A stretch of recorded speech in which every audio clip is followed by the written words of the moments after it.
Cuando hablamos del carcelero de Filipos, es lindo primero comenzar con Proverbios capítulo 27, versículo 19. Acompáñame a leer Proverbios 27, 19 y vamos a ver por qué vamos a hablar del carcelero de Filipos. ¿Qué me va a decir a mí? ¿Qué te va a decir a vos esto de el carcelero de Filipos? ¿Sí? Bueno, vamos a ver qué nos dice Proverbios capítulo 27, versículo 19. ¿Sí? ¿Me acompañás?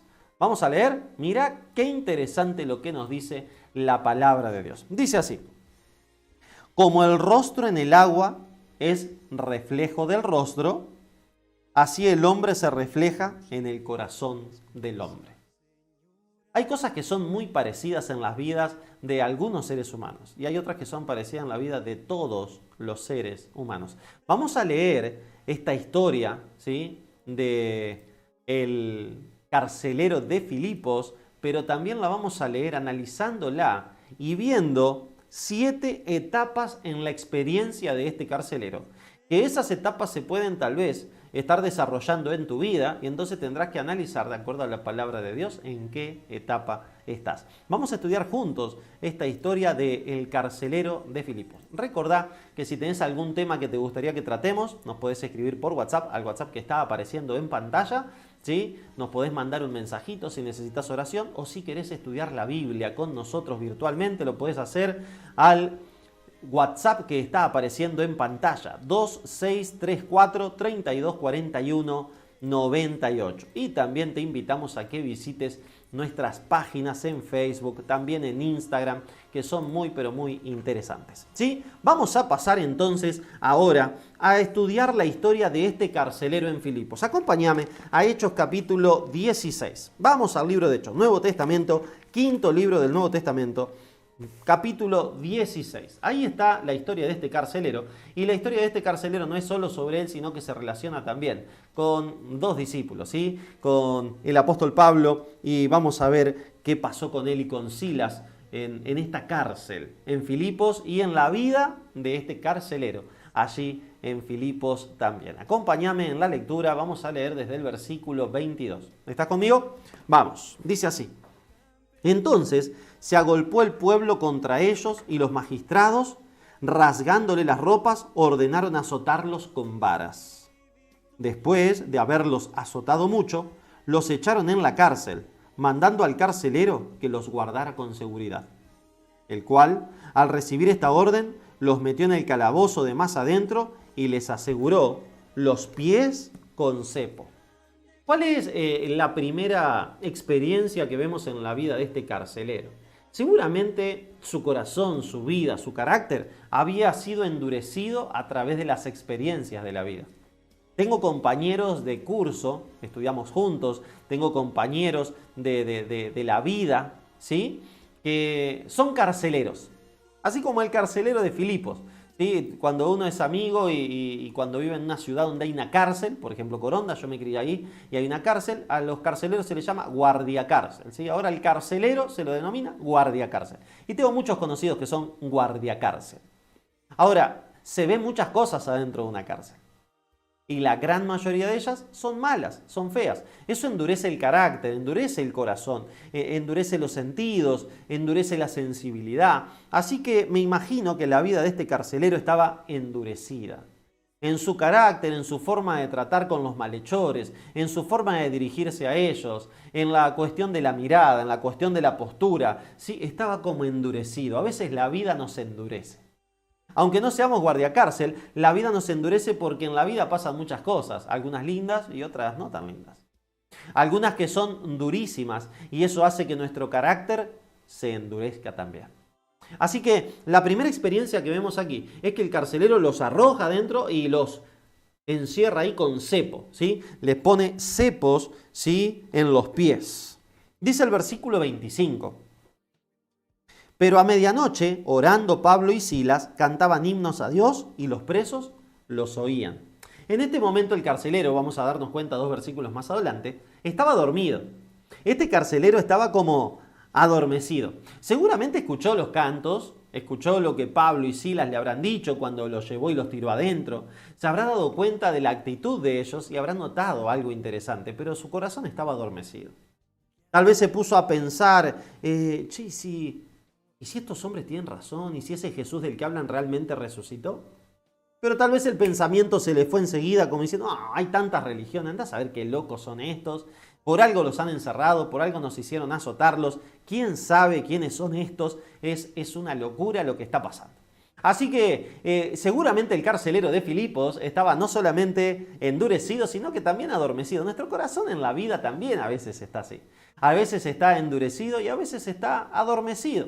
Adormecido hacia las cuestiones espirituales. ¿Por qué hay tanto verso dando vuelta? ¿Te diste cuenta o no? Y estaba profetizado. En la carta de Pedro dice que tengamos cuidado porque hay falsos maestros los cuales hacen mercadería con nosotros. Entonces hay tanto verso dando vuelta y siempre lo hubo. Entonces eso adormece el corazón. Por un lado, la vida dura que llevamos nos endurece. Por el otro lado, el ver tantas personas que se llaman cristianas o creyentes y que hacen cualquiera, nos adormece. Así estaba el corazón de este carcelero de la ciudad de Filipos, de la cárcel ahí en Filipos. Pero ahora se estaba cruzando con dos siervos del Dios Altísimo. Ahora se estaba cruzando con dos cristianos, dos creyentes pero verdaderos. De esos que tienen una fe que obra, de esos que tienen una vida de oración, de esos que tienen una vida de alabanza. No aquel que es cristiano de la boca para afuera, sino alguien que vivía el cristianismo en una época dura para el que era cristiano, porque los perseguían. Nosotros, vos y yo, la pasamos bomba, no nos persigue nadie. Pero acá Pablo y Silas, fieles siervos del Señor. Así que el carcelero, endurecido y adormecido, va a tener otra experiencia. Versículo 26. Entonces sobrevino de repente un gran terremoto, de tal manera que los cimientos de la cárcel se sacudían, y al instante se abrieron todas las puertas, y las cadenas de todos se soltaron. ¡Guau! ¿Qué pasa ahora con el carcelero? Viene el terremoto, ruido por todos lados, se abren todas las puertas y entonces ¿qué pasa con el carcelero? Se despierta. El carcelero fue despertado por un gran terremoto. El carcelero fue despertado por el ruido, fue despertado por esta situación imprevista en su vida. ¿Cuántas veces nos pasa lo mismo que el carcelero? Aunque tenemos una vida tal vez endurecida por las cosas que vivimos, aunque tenemos una vida adormecida por los hipócritas que conocemos, ¿sí? A veces llega alguna situación imprevista en nuestra vida. Llega alguna situación que nos mueve los cimientos. Llega alguna situación que nos mueve el piso, nos mueve la estantería y entonces nos despertamos. Y el carcelero se despierta, pero se despierta de una forma triste, se despierta desesperado. Mirá lo que dice el versículo 27 al 30. Dice así, Hechos 16, 27 al 30. Se despertó el carcelero y al ver abiertas las puertas de la cárcel, sacó la espada y se iba a matar, pensando que los presos habían huido. Pero Pablo le gritó, no te hagas ningún mal, estamos todos acá. Versículo 29. Él entonces pidió una luz, se precipitó adentro y temblando se postró a los pies de Pablo y de Silas. Los sacó y les dijo, señores, ¿qué debo hacer para ser salvo? Fíjate que el carcelero se despierta en esta situación imprevista, en la desesperación. Muchas veces las situaciones imprevistas de la vida, sobre todo las malas, hay situaciones imprevistas que son buenas, ¿no? Te llega una situación imprevista y viene alguien y te regala, no sé, 1.000 pesos. ¿Sí? ¡Oh, qué lindo! Me voy a poder salir a comer a algún lado, a tomarme un helado. Buenísimo, era imprevisto, pero te regalaron 1.000 pesos. Ahora, llegan situaciones imprevistas de enfermedad. Llegan situaciones imprevistas de accidentes. Llegan situaciones imprevistas de trabajo, de bajas de sueldo, de crisis económica. Y esas muchas veces nos desesperan. Nos desesperan tanto a veces que no sabemos qué hacer, no sabemos cómo manejar la situación. Y nos pasa lo mismo que al carcelero. Al no saber cómo manejar la situación nos agarra la desesperación. Y a algunos la desesperación es tan grande que pasan la misma experiencia que el carcelero. Desean no vivir más. Piensan que el no vivir sería mejor que estar viviendo en esa situación de desesperación en la que se encuentran. ¿Te estará pasando eso? Tal vez estoy hablando con una persona que está en esa situación de desesperación. Tal vez estoy hablando con una persona, con vos, que estás en una situación que ya no sabes cómo manejar. Pero déjame decirte que el Dios de Pablo, el Dios de Silas, es el mismo Dios que hoy te quiere hablar y te quiere dar la paz que este carcelero recibió. Sabemos ahora por el versículo 30 que cuando él ve que están todos ahí, saca a Pablo y a Silas y le dice, ¿qué debo hacer para ser salvo? Qué interesante esa palabra, ¿qué debo hacer para ser salvo? Le dice, ¿qué debo hacer ahora? No. Le dice, oh, muchachos, ¿cómo les puedo pagar esto? ¿Quieren que les traiga un sanguchito ahora y les saco los grilletes? No. Le dice, ¿qué debo hacer para ser salvo? Acordate de que el carcelero estaba endurecido por la vida. Acordate de que el carcelero estaba adormecido seguramente por ver y conocer a gente que se decía cristiana, que se decía creyente, que decía ser buena persona, pero eran malas en el corazón. Acordate de que el carcelero no solamente pasaba eso, sino que es despertado por una situación imprevista en su vida. Un terremoto, y se despierta en desesperación pensando que su vida se acaba, porque los presos salieron. Y se encuentra con dos siervos del Señor. Dos siervos del Señor que ahora le quieren dar paz en el corazón. Dos siervos del Señor que impiden que se mate. Dos siervos del Señor que el Señor los pone ahí para salvar la vida del carcelero. Y ahora él les hace una pregunta. ¿Qué debo hacer para ser salvo? Seguramente había escuchado los cantos de alabanza que habían entonado Pablo y Silas. Seguramente Pablo le había secado la cabeza, tal vez. Le había quemado la cabeza mientras le ponía los grilletes hablándole del Dios verdadero, hablándole de Cristo Jesús, que había resucitado, había dejado la tumba vacía y quería ayudarle a él y a su familia. En ese lugar, en ese momento, en esa situación, el carcelero no prestó atención. No prestó atención porque tenía el corazón endurecido. No prestó atención porque el que le estaba hablando era un preso. No prestó atención porque no la prestó. Pero ahora en la desesperación, al encontrarse de nuevo con este Pablo, le presta atención. Y le dice, ¿qué debo hacer para ser salvo? ¿Qué debo hacer para ser salvo? Y entonces ahora viene otra etapa, la quinta etapa en la vida de este carcelero de Filipos, y viene la instrucción. Ahora Pablo y Silas le van a enseñar qué debe hacer para ser salvo. Nos dice el versículo 31 y 32. Ellos dijeron, cree en el Señor Jesucristo y serás salvo tú y tu casa. A veces nos quedamos ahí. Cree en el Señor Jesucristo, serás salvo tú y tu casa. Y solamente en eso. Bueno, hay que creer en Jesús. Y pensamos que creer en la Biblia es lo mismo que creer hoy para nosotros. Y déjame decirte que no. Creer en la Biblia significa creer en lo que la Biblia me dice, de tal forma de que hago lo que la Biblia me dice, teniendo fe de que Dios hará lo que Él dice en la Biblia. ¿Vamos de nuevo? Creer en el concepto bíblico significa que leo lo que la Biblia me dice, hago lo que la Biblia me dice porque creo que Dios hará conmigo lo que Él dice en la Biblia. Creer no es sinónimo solo de conocer. A veces nosotros pensamos que creemos en Dios porque conocemos que existe Dios. Eso no es creer en Dios. Bíblicamente el creer en Dios es darle lugar a Dios en tu vida y hacerle caso y ser obediente a la palabra. Eso es creer en Dios. Pero a veces tristemente pensamos que creer en Dios es simplemente conocer de Dios. O conocer que existe la Biblia y se le dice la palabra de Dios. Entonces, mi querido amigo, mi querido hermano, lo que tenemos que hacer es fortalecernos en la palabra y seguir leyendo, porque en el versículo 32, los discípulos estos, el apóstol Pablo y Silas, dice que le hablaron la palabra del Señor a él y a todos los que estaban en su casa. Claro, no es decirle a alguien, che, ¿qué puedo hacer para ser salvo, Pablo? Bueno, cree en Jesús, sí, yo creo en Jesús, listo, sos salvo. No. Hay que hablarles la palabra, hay que enseñarles la palabra, hay que enseñarle quién es Jesús, hay que enseñarle cómo pedir perdón, hay que enseñarle a orar, hay que enseñarle a alabar al Señor, hay que enseñarle la fe verdadera, la fe que obra, hay que enseñarle los mandamientos de Dios, porque si mamá es guardar mis mandamientos. Si hay alguien que cree en Jesús y cuando empezó a creer en Jesús era un ladrón y sigue siendo ladrón, es porque no cree en Jesús bíblicamente. Sabe que existe Jesús, sabe que murió por la humanidad, pero no cree en Él. Si hay alguien que conoció a Jesús y era un adúltero o una adúltera antes de conocerlo y ahora lo conoce y sigue siendo lo mismo, es porque no cree en Jesús. Sabe que existe Jesús, sabe que murió por él, lo aceptó en algún momento, pero ahora no cree en él. Porque creer en Jesús significa avanzar de acuerdo a lo que Él me pide. Creer en Jesús significa creer que Jesús me dice, el que quiera seguirlo tiene que negarse a sí mismo, tomar su cruz cada día y entonces seguirlo. Mateo 16:24. No es simplemente llenarme la boca y decir, creo en Jesús. Señor, Señor. Porque Mateo 7:21 me dice que cuando Jesús venga, muchos le dirán, Señor, Señor. En tu nombre profetizamos, en tu nombre echamos fuera demonios, en tu nombre hicimos muchos milagros. Y Jesús le dirá, apartados de mí, no los conozco. Entonces, para creer en Jesús tengo que estudiar la palabra, no hay otra forma. No hay otra forma de creer en Jesús, tengo que leer la palabra y estudiar la palabra. Por eso nos dice el versículo 31 y 32, ellos le dijeron, cree en el Señor Jesucristo y serás salvo tú y tu casa. Y le hablaron la palabra del Señor a él y a todos los que estaban en su casa. Versículo 33. Él, tomándolos en aquella misma hora de la noche, les lavó las heridas y enseguida se bautizó con todos los suyos. ¿Cuándo se bautizó? ¿Cuando dijo solo creo en el Señor Jesús? No, después de que le hablaron la palabra. Se bautizó cuando conoció el Evangelio del eterno, el Evangelio de la verdad, el Evangelio de Jesucristo. No simplemente cuando escuchó que Jesús había muerto por él. No, se bautizó después de que le hablaron la palabra. Se entregó a Jesús después de que conoció la palabra. Y entonces pasó a un estado de sumisión. Él se bautizó.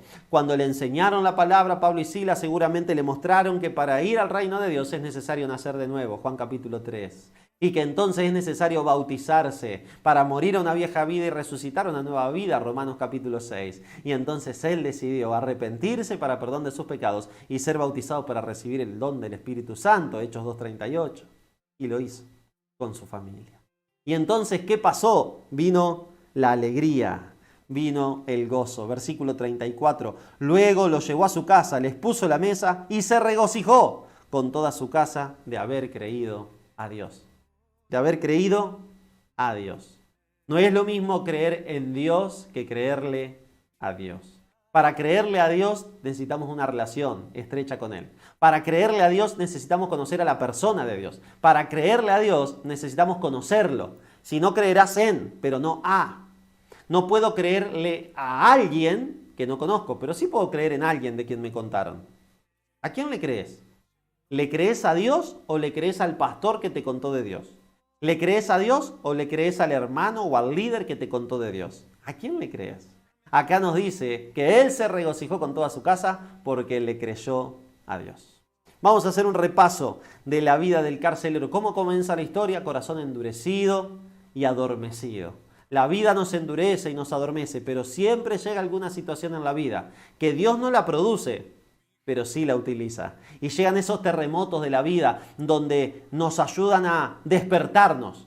Pero normalmente despertamos en desesperación. Y en esa desesperación Dios aparece en nuestra vida. Porque siempre nos está buscando, desde siempre. Pero no le prestamos atención hasta que estamos desesperados. Y cuando en tu vida viene la desesperación, Dios ahí se deja ver y vos decís, ¡ay, Señor, ayúdame! Y ahí te presenta personas para estudiar la Biblia, para enseñarte, para enseñarme, para instruirme. Y cuando somos instruidos en la palabra de Dios y creemos en el Señor Jesús, entonces podemos ser sumisos a su palabra, podemos ser sus siervos y sus siervas. Podemos empezar a caminar en los caminos de Jesús, podemos empezar a pedirle su Espíritu para guardar todo lo que Él nos pida. Y entonces viene la vida cristiana feliz. La vida cristiana feliz no es una vida sin problemas, porque en este mundo de pecado siempre habrá problemas, pero la vida cristiana feliz va más allá de los problemas, porque tenemos un Dios que se encargue de esos problemas. Tenemos a Dios, que es un ser que todo lo puede, poderoso en fortaleza, que nada se esconde de su poder, que entonces se encarga de tus problemas. Y ya no enfrentarás los problemas solos, Dios estará con vos. Ya no enfrentarás las situaciones familiares difíciles solo, ni sola. Dios estará con vos para darte fortaleza. ¿Te gustaría hoy pedirle al Señor que sea tu fortaleza? ¿Te gustaría hoy pedirle al Señor, no sé en qué etapa estás? Tal vez estás con el corazón endurecido y adormecido. O tal vez ya pasaste esto y estás siendo instruido. O tal vez todavía no, estás desesperado en la vida y no sabes para dónde agarrar. ¿No te gustaría hoy decirle a Dios en la etapa que estés, Señor, te necesito? Señor, quiero que me instruyas, quiero que me guíes, quiero ser feliz en esta vida, quiero encontrar el propósito que tú tienes. Señor, dame tu espíritu, dame tu paz. Señor, ayúdame, quiero que me instruya. No sé si alguna vez estudiaste la Biblia, no lo sé, vos lo sabés. Pero si no la estudiaste y querés estudiarla con nosotros, escribinos al WhatsApp. Ahí te va a atender Cintia, nuestra secretaria. Y le puedes decir, hola Cintia, te escribo porque el pastor Pablo dijo que acá nos podemos inscribir para el curso bíblico que él da que se llama La Fe de Jesús. Y ahí puedes arrancar a estudiar la Biblia con nosotros. Y te vamos a presentar al Dios vivo de la Biblia. Te vamos a presentar las bases bíblicas, cómo estudiarla. Escribinos. Y si ya la estudiaste, igual le querés pedir al Señor que te fortalezca, vamos a avanzar en eso. A pedirle al Señor Jesús que nos fortalezca para poder seguir creciendo en su gracia y en su amor, ser despertados, no en desesperación, sino en alabanza, y entonces poder caminar juntos a Jesús cada día. Querido Padre Celestial, en el nombre de Jesús venimos ante tu presencia. Gracias, gracias Señor, por tu palabra. Gracias por esta historia del carcelero de Filipos. Gracias porque tal vez nos dimos cuenta con tu Espíritu Santo que nos parecemos más a Él de lo que pensábamos. Señor, ayúdanos. Queremos ser reavivados por tu palabra. Queremos ser reavivados por tu poder. Guíanos. Queremos conocerte, Señor, para creerte a ti y no solamente creer en ti. Ayúdanos a creer en Jesús con todo lo que creer significa, conociéndolo, aceptándolo, teniendo fe en lo que nos pide y avanzando en todo lo que nos pida, porque sabemos que Él será responsable de todo lo que nos pide. Señor, bendice nuestra vida, bendice la vida de cada amigo y amiga que está escuchando este programa, conectado con este programa. Bendice la vida, Señor, de cada uno de los que estamos aquí. Te lo pedimos en el nombre poderoso de Jesús. Amén y amén, Señor. Amén.